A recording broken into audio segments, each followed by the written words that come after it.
Hello, everyone, and welcome to today's session. We have three amazing guests with us who have successfully navigated SNAP, GE-PIWAT, and are now part of SIDTM. Today, we are going to dive deep into their complete journey from preparation to campus life so that all of you aspiring candidates get real insights and clarity. Let's begin by knowing them a little better. Can each of you introduce yourselves, share when you decided to appear for SNAP? Sure. I'll go ahead. So, hello everybody. My name is Khushi Raj. I'm 23 years old. I come from Patna, Bihar. I did my bachelor's in journalism BA, and now I'm a first year student at SIDTM. My specialization is marketing and finance. And I was really interested in digital marketing during my internships and my graduation. And so I really was very interested in the technology side of MBA and hence SIDTM. I graduated in 2024, and that's when I mean, around August is when I started my preparation for MBA entrance exams. And yes, so that's where SNAP came in and SIDTM. Okay. So, hello everyone. Good evening. My name is R.D. Karthik. I am based out of Bangalore, Karnataka. I completed my Bachelor of Engineering from Bangalore Institute of Technology in Electronics and Communication Engineering. Post which I did work as a software developer at India Infoline Finance Limited and in the digital lending product development team. Around about 13 months or so into the corporate world, I did pivot into the world of content creation and established a brand called as Foodie Brahmana. With a thriving community of more than 1 lakh subscribers, I was able to achieve that in a span of 2 to 2.5 years. And during this journey of content creation, freelancing, and social media influencing, I kind of felt interest in pursuing my MBA. And I was looking for a college which blends technology and with the regular business management kind of program and course. So that's where SIDTM came into the picture. And currently, I am a first year student here at SIDTM pursuing MBA from Marketing and Finance Specialization. So, yeah, that's a quick intro about me. Hi everybody, I am Nausheen Rahman. So I was born and brought up in Siliguri, West Bengal, and I've completed my graduation back in 2023. I've done my graduation in BCom honors, post which I did a few internships in digital marketing and social media marketing, where I found that I was interested in this particular domain, and I decided to pursue my future higher education. So I decided to do an MBA. And why SIDTM? Because I come from a non-tech background and I wanted to learn technology. And SIDTM provided the perfect blend of management along with technology. So that is the reason why I joined SIDTM. Thank you. It's great to hear all your backgrounds. Now let's go back to the start of your preparations. So, what were your initial expectations before starting SNAP preparation? Initially, while I was preparing for SNAP, I was also preparing alongside for other MBA entrance exams like CAT and MAT. So there was something that I knew the syllabus was going to be the same for SNAP as well. That I heard from most of them.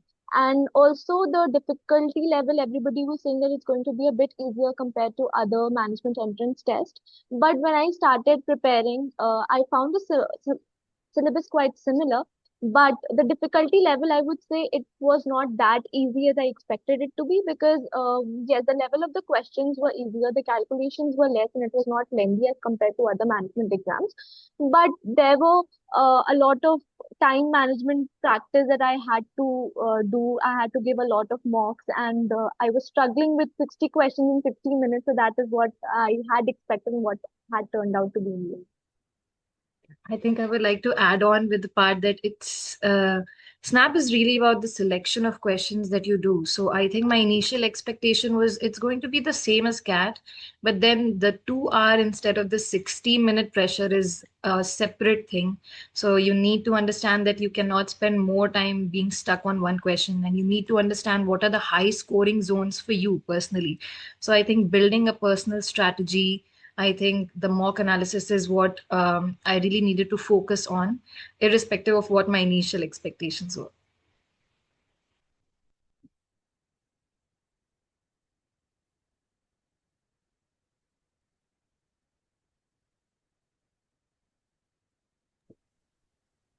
Interesting. And since each of you had your own pathways, so how did you each of you individually approach your SNAP preparation? Let's discuss about that.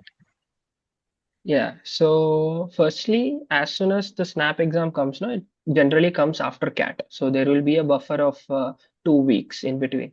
And the exam pattern is also very much different, which is it's a 2 hour exam, but SNAP is a 1 hour exam. So you need to manage your time accordingly. So I don't feel SNAP as very easy exam because there is a time crunch over here. So because of the time crunch, even the easy or moderate questions tends up to become difficulty for you as and when you solve ahead. And there were few topics, especially in LR and DI section, which are extra when it comes to the syllabus point of view compared to SCAT. So firstly, I had to brush on all those topics, make my foundations, basics clear, and then I gave as many as mocks I can so that I could manage my time, focus on my accuracy, and also while analyzing, I came to know which are the topics I had to brush up on a lot compared to the easier questions. So this is how I started preparing. I had a quite different strategy compared to what RD had mentioned. So basically, I had two strategies, one for the initial phase and one for when the exam was coming near. So initially, I started giving a lot of mocks and from different coaching institutes because each of them have a different level of difficulty. So that is how I tested where I was lacking behind, which sections took me the longest. I focused on my weak areas first and then revised my concepts based on those. I practiced a lot of quants, shortcuts, and formulas to solve and to reduce the time that I was taking to solve a particular question. And then when the exam was coming nearer, I used a different strategy. I focused on my strengths and I worked on only on those areas where I thought that I could secure marks on these particular areas rather than preparing on my weakest areas at the last moment. So that was my strategy.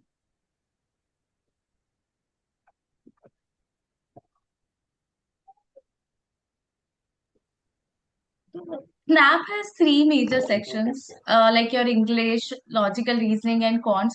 Each comes with its own challenge, as we all know. So, which SNAP section was the most challenging for you and why?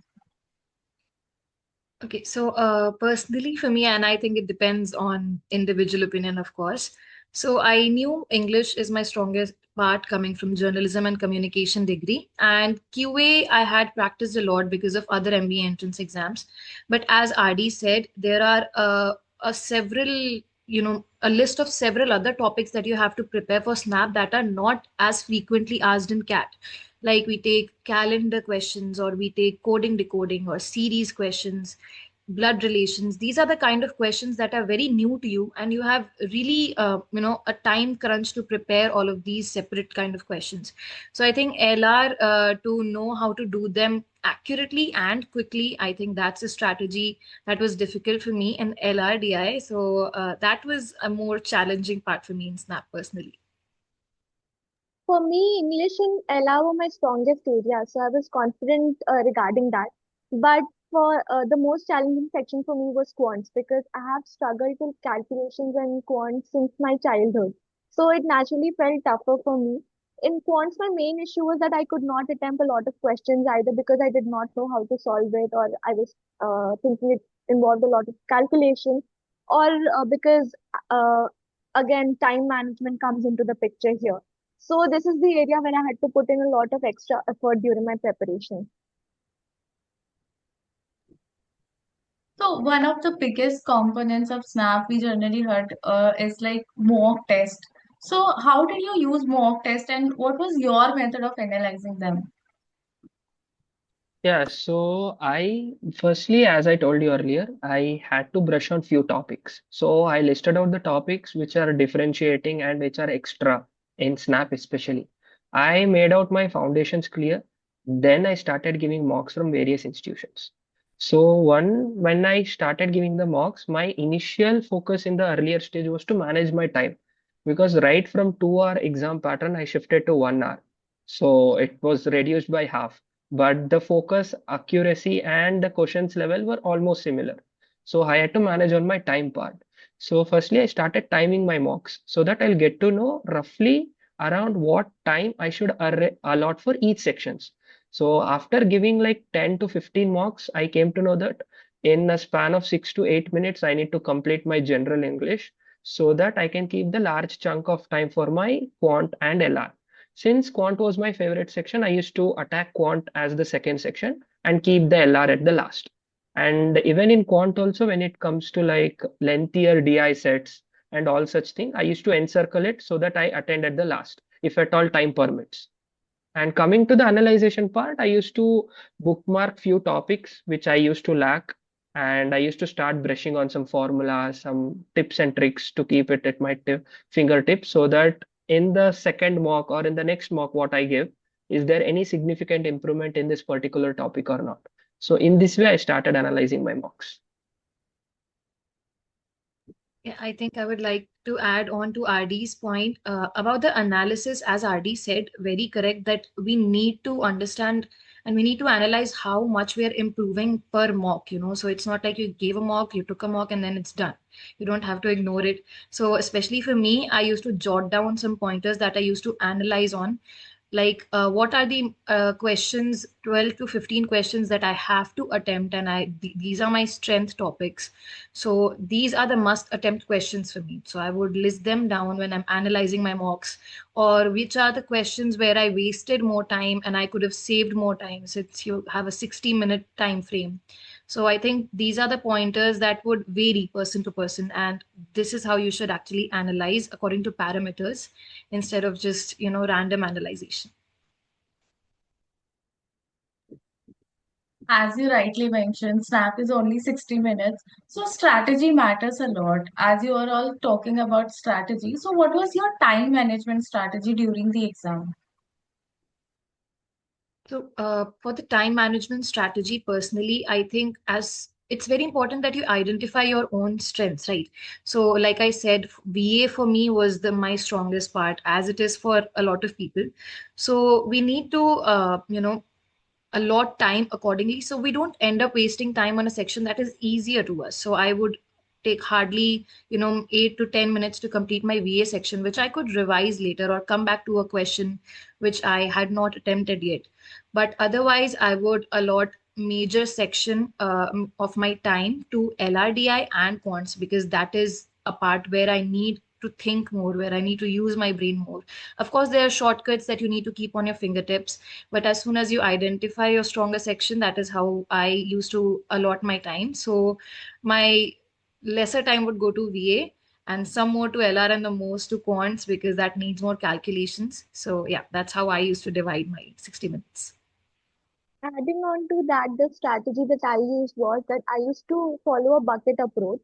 So basically, I used to start with a particular section and skim through the entire paper at once, go through each and every question and pick up the easiest ones first and attempt it, so that it becomes easier for me to go back to the paper again from the beginning and then pick out a little difficult questions and then attempt them. In this way, I ensured that I managed my time efficiently and I did not leave out or got stuck on one particular question. This is how I manage your time. And of course, no exam goes exactly as expected, as we all heard about you all. Did anything unexpected happen on your exam day, and how did you handle it?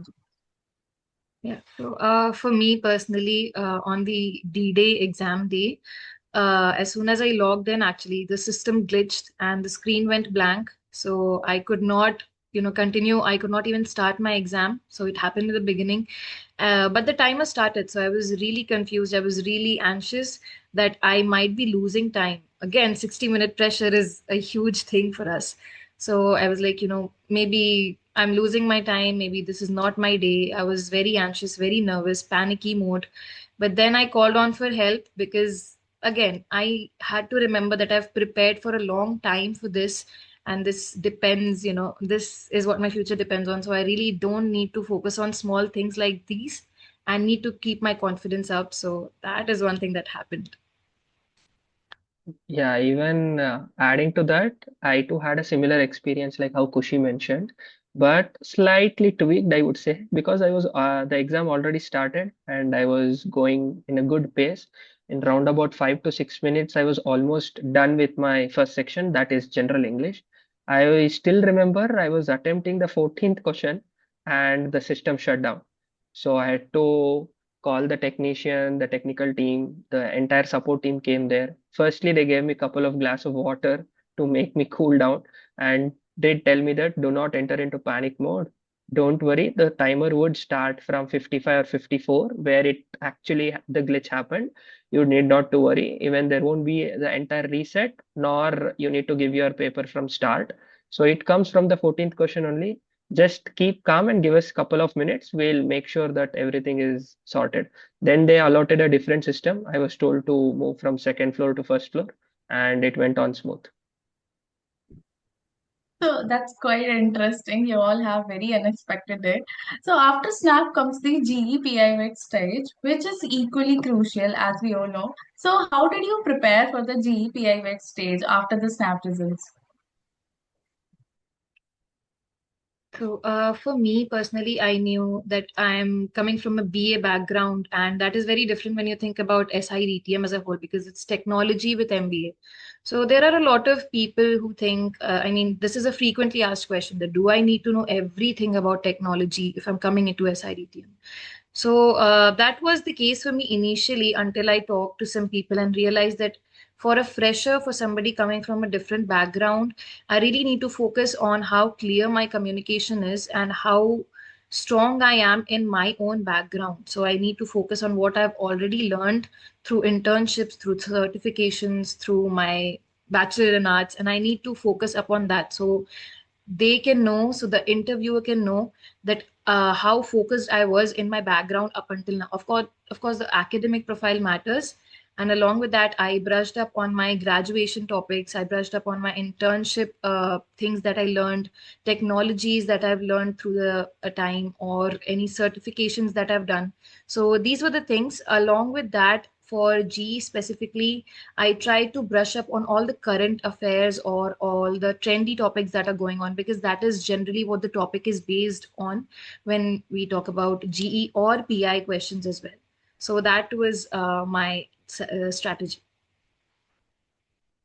Yeah, so just adding on to that, once the snap all three attempts were done, and I started focusing on the GEPI process, and I had like roughly few B schools in my mind, like which I have to target, which I it would be the right place for me as a desired B school. And that's when I actually came to know that SIDTM is also visiting like few cities and sharing their GPI process with alums and all. So this, I thought this opportunity would be a right for me, even though I come from technical, what do you say, tech background. So I knew that as soon as I sit in a G or PI panel, definitely they would grill me around the technical side because I come from engineering background. But apart from that, I still wanted to know what else topic would they revolve around.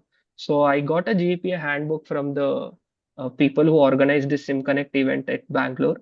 So due to which I just revised all through the GPA handbook. And apart from that, I also had a couple of mock GPIs sessions with alums and all. And from that, I came to know I got a fair bit of understanding what SIDTM would expect from a engineering student or engineering grad student. And since I had come from a WorkX background, also I had to brush upon like what sorts of job role did I pursue and what made me interest to pursue software developing and all such things. So it was basically on my work and my resume kind of thing. So what kind of questions or themes did you personally experience in the SIDTM interview? Yeah, as I told you earlier, since I come from a technical and engineering background student, so my personal interview had few tech oriented based questions like basic as soon as they asked me to introduce myself, and I had left few hooks over there based on my work ex and my entrepreneurial drive and all. So my questions almost revolved around IIFL journey. Why did you pursue your content creation after your regular corporate world?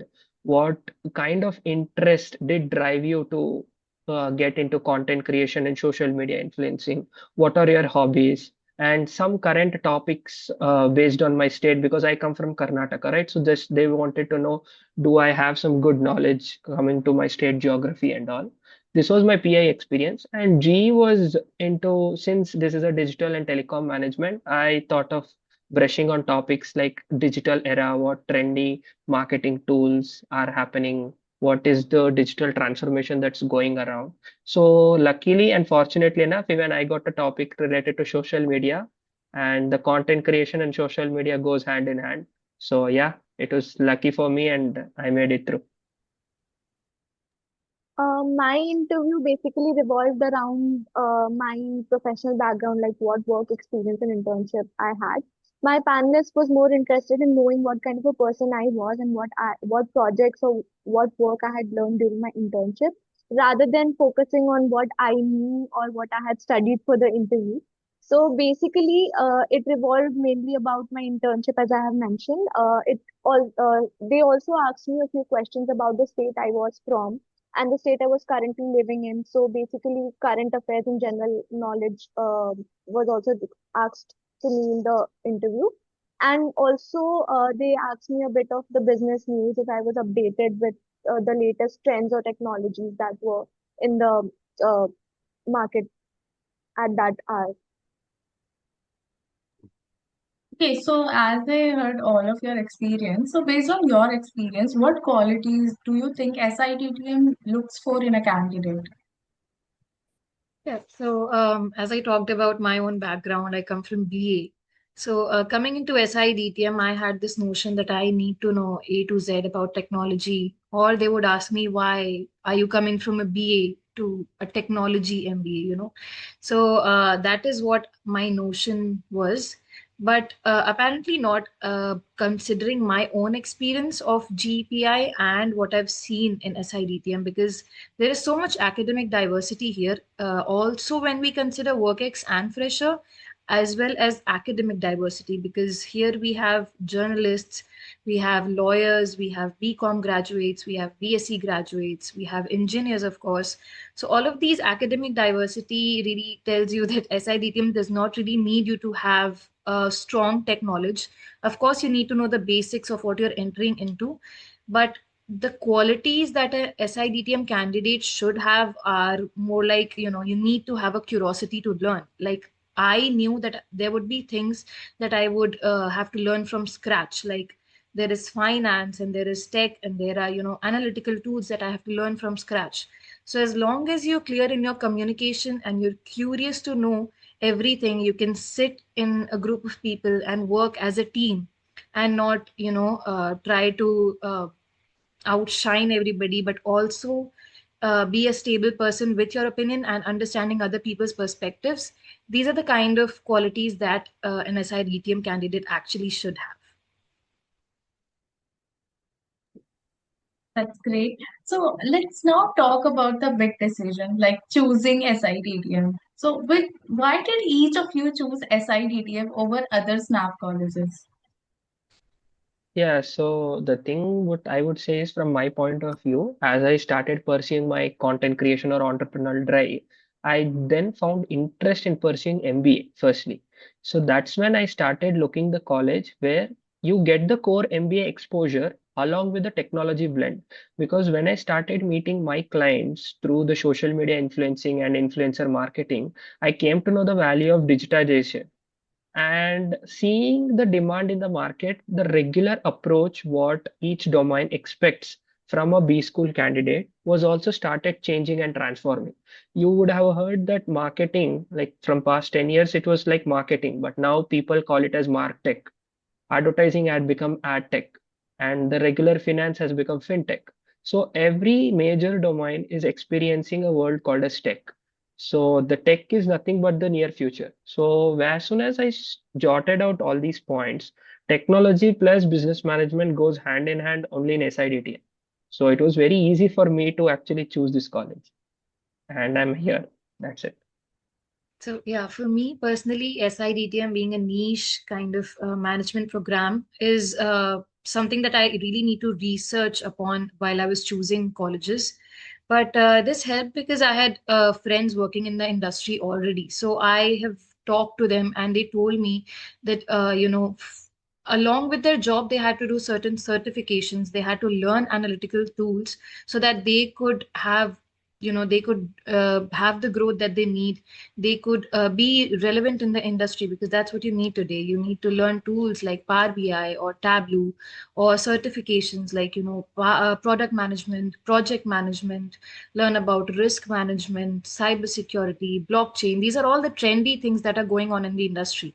So when I was researching about SIDTM, the main thing that set it apart from other colleges was that all of these things, all of these industry relevant topics were already integrated into the curriculum. So we were learning this along with the management subjects. And I think this is what made it easier for me to choose SIDTM. It made it favorable because you are getting everything integrated at one place. So that is why I chose SIDTM personally. For me, while I was working at, during my internship, while I was working at SRD Media, there used to be some workshops and seminars where we used to learn more about how to integrate AI in marketing, how to integrate technology in marketing. So that is when I understood that just doing a management course is not enough for me. To strive in this particular industry, I will have to have some tech knowledge as well. And since I came from a non-tech background, I wanted to learn more about technology. I wanted to learn more about AI and machine learning. So I was looking for that kind of a curriculum, which I found in SIDTM. That is the reason why I chose SIDTM. That's really nice. So SIDTM specialization are quite unique. So how did you decide your specialization? Yeah, so as soon as we step into this B school and in our semester one, during our end, we have a specialization allotment test. So through this we'll be given a fair bit of chance, and the result will come through a merit list, and based on our merit number, we'll be given an option to choose one specialization out of three. So SIDTM offers you three specialization, one being marketing and finance, the second being analytic and finance, and the third being systems and finance.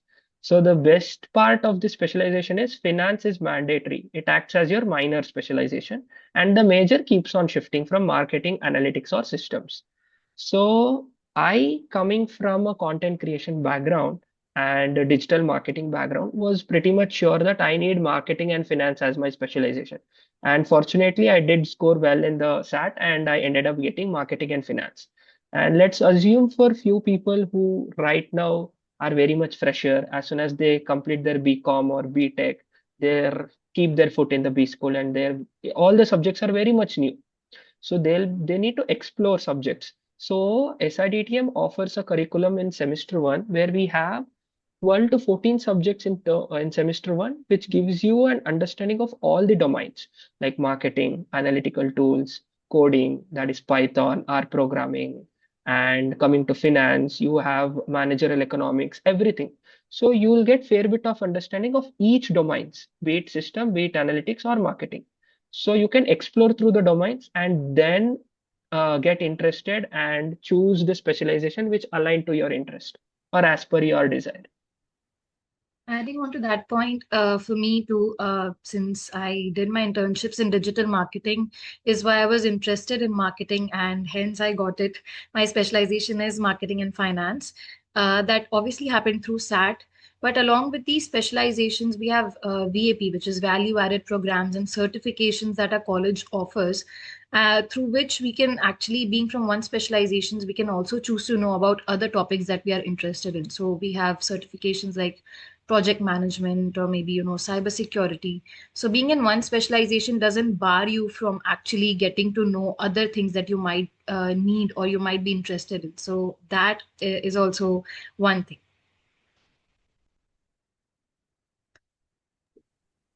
As you all rightly mentioned, and the name itself suggests that SIDTM blends technology and management in a very industry relevant way. So, how relevant do you find this blend in today's market? Yeah. So for me personally, because I had internship experience in digital marketing and social media marketing, I actually got to know how marketing has evolved from just being, a door-to-door or outdoor thing to now something that you can integrate AI in to make it more proficient, to make it more effective. So now if you talk about SEO or SEM that you're using in marketing, all of these can actually be integrated with AI to make it, perform better. As RD talked about, ad tech and mark tech and quantum tech, these are all things that are actually integration of AI into marketing. So that is how I realized how important technology can be today in the business world for you to stand out and be industry relevant and not lag behind because you don't know or you shy away from technology and the evolution that's happening. Just adding on to that, I have like many friends and my fellow mates working in corporate. So as and when they're the top tier people interact with them and they are right now serving as managers, they not only expect them to have knowledge from the managerial point of view or the business point of view. If at all they don't understand the coding part also, they expect them to understand the what is the business logic that is being run behind this application. And to know that you need to have a flavor of technology. So nowadays, the managers are also expected to know several technologies, even if they don't come from a coding platform or coding environment. So this is the thing what is happening in outside marketplace or the business industry. So that's where our curriculum actually shapes the candidates in such a way that they make you get industry ready because they give you technology and business management upfront. I would also like to add upon that, like people from general MBA, they are taking up extra courses or certifications for AI or blockchain technology, but it is integrated in our curriculum, so we don't have to take that extra effort or we don't have to do extra certifications to learn all that. It's all blended in our curriculum, and we get hands-on experience on it by we have experiential learning through case studies, real life simulations, life projects, etc. So it's all inbuilt in our curriculum. That's rightly said by Nausheen. So now let's move to everyone's favorite topic, life inside SIDTM. So if you given a chance, would you select mess food or outside food? Uh, I'll go first. Mess food actually is great for me personally because I am more of a home cooked kind of food kind of person. I prefer that. Yes, there are times when you need, that outside kind of you get those cravings, of course. But a good thing in SIU as a whole is every college has a mess committee. So you can they students are the ones who are deciding the menu for each week. So one day it's SIDTM mess committee, one day it's another college mess committee, and so you get variety. It's not just that if you think it's in Pune, so you are just getting Marathi food. You are getting South Indian dosa for breakfast, then you're getting aloo paratha for breakfast. You're also getting non-vegetarian and vegetarian options. Along with that, you're getting Jain options. So I think that is a very convenient thing for me when we talk about mess food. Also, of course, it's very clean, very nice. So I think I would prefer mess food. As a person who likes a lot of junk food, I do eat mess food sometimes, but at our campus we also have a lot of canteens here. Simbi is here, and we also have a midnight cafe which opens from 10 p.m. till 3 a.m. at midnight. So we get a lot of good burgers and pizzas there as well. So I like to spend most of my time there rather than eating mess food. Okay, so what has been your most impactful academic or project experience at SIDTM? Yeah, so during our semester one, no, at the end of our semester, just before our final exams, we were given a comprehensive viva to do. So we were told to pick a real life business scenario and the problem statement. Right from problem statement, we had to design everything, be it the marketing part, be it the promotional part, how will we sort out the distribution, and what are the finance what we allocate for each sections. And at the end, concluding it in a way that it actually gives a solution for the problem statement what we picked in slide one.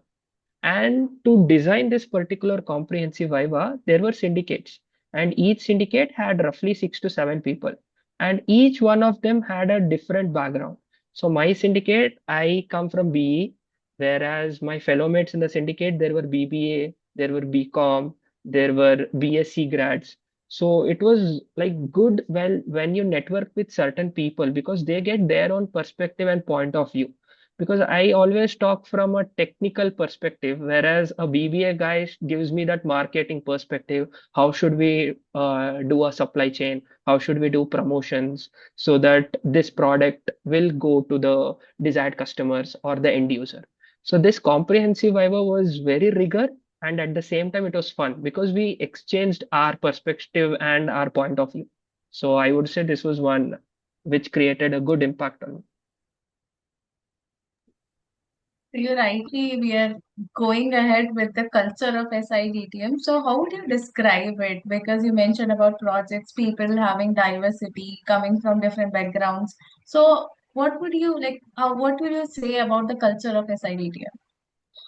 So the culture here at SIDTM is a mix of both rigor, hard work, and fun. Talking about academics first, we have a diverse set of faculty who are great academicians, researchers. Some are even founders of some particular companies. We have guest lecturers coming in. We have classes even on Sunday, so it's an everyday hustle for us. And alongside that, we also have to manage our committee work. There are various clubs and committees. We are a part of some of the clubs and committees as well. So we have to manage everything alongside our academics, be it our internship preparation or our assignments, surprise quizzes sometimes, and a committee work as well. That is what I would like to say. As you mentioned about lots of events, so is there any specific event, club, or campus experience that had a strong impact on you, or any 3 a.m. memory? Uh, so one of the events that I would like to share is I mean two events specifically. One is before all these committees or clubs were formed. As soon as we entered the college, we of course didn't know each other that well, so our batchmates were very, unknown to us. There's some distance, but an outbound activity happened, which was an entire day of us just doing outdoor activities. There was a set of, 6 7 kind of games activities formed, and we had to form groups and work in them and actually solve those mysterious kind of puzzles. That was, I think, one of a bonding experience kind of moments in SIDTM. Along with that, I think like right now we are working for Sim Connect, being a part of branding and admissions committee at SIDTM. So I think that is also an experience where you learn how teamwork actually plays a role in any thing that you do. So, we work on deciding locations, we work on, how the logistics will happen, we work on how we will travel and meet aspirants, we make sure how we are, preparing the handbook that would actually help them out. So I think this works beyond academics. This helps us out beyond just being bookworms. So this has been and this will be in the future very impactful for me. So, I think it's enough for the academic part. Now comes to the most crucial part of MBA colleges, I would say, placements. So, from your perspectives, how does SIDTM prepare students for internship and placements?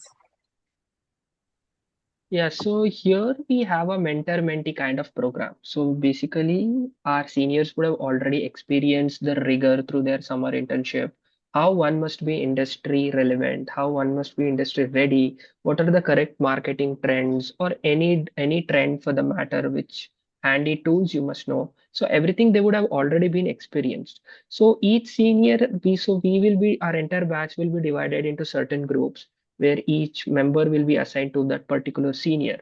So who will guide us not only how we need to be industry ready, but also what we have to learn, what certifications can we make, what are the rightful things that you should know based on your specialization or based on a cross-functional specialization, or what are the companies that you have to target, which role might suit you. So everything they give us, and even when during night also, if we just give them a message or drop a text to them, they are very much helpful because they know what they have gone through. So they'll be the perfect persons over here. So apart from this, we also have pre-placement modules where people come and train us how we need to know things and what are the industry trendy things happening there so that we get updated.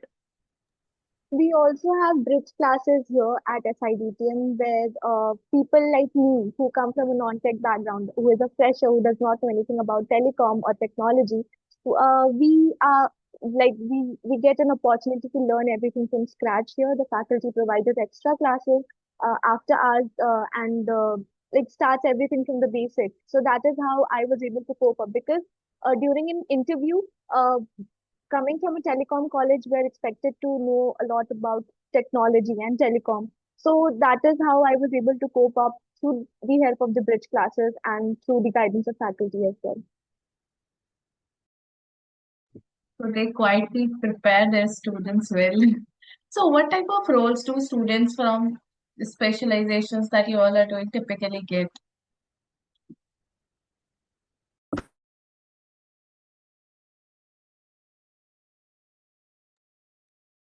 Yeah, so coming to the roles, one I would say is that in this particular college, the roles doesn't come on specialization basis.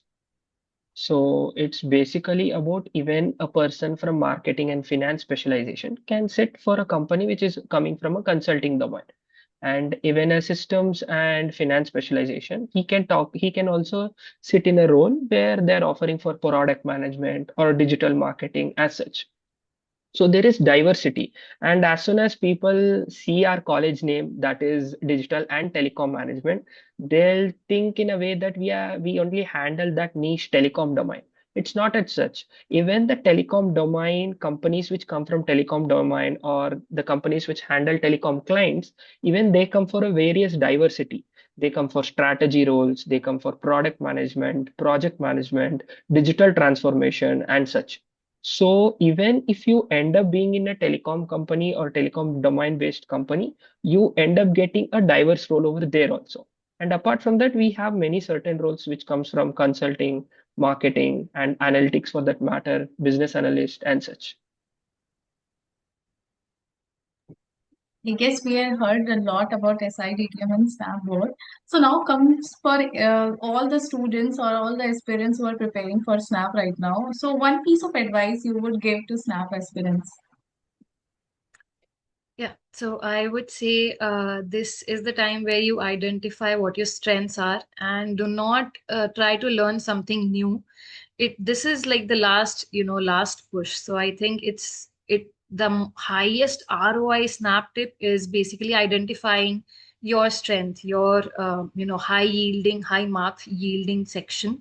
So you can focus on that and of course focus on which are the must attempt questions for you personally, so you don't think that if this is something that is new I need to learn it. No, this is all about smart selection of questions in snap. It's not about hard work, it's rather about smart work. So I think that is one tip that I would give. I would like to add up on that.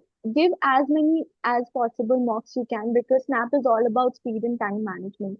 So while you're giving your mocks, make sure that you're timing it, you're understanding how much time you're spending in one particular section, and try to adjust your time accordingly.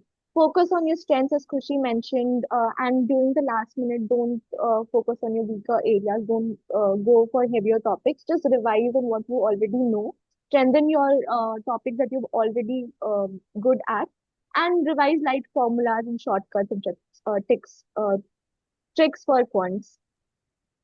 Yeah, so one thing from my point of view, if I have to tell, I generally used to maintain a small notebook which had all the formulas of all the topics which is there in quant. So if you guys have maintained such notebooks where you only put formulas from that particular chapter, just go through that because that comes in handy on the day also, because hardly it would take 5 minutes time, and that end moment formula, if it flashes there, that would generally save you almost 5 minutes and you would be getting the answer in less than 30 to 40 seconds. So you can stay ahead in the curve.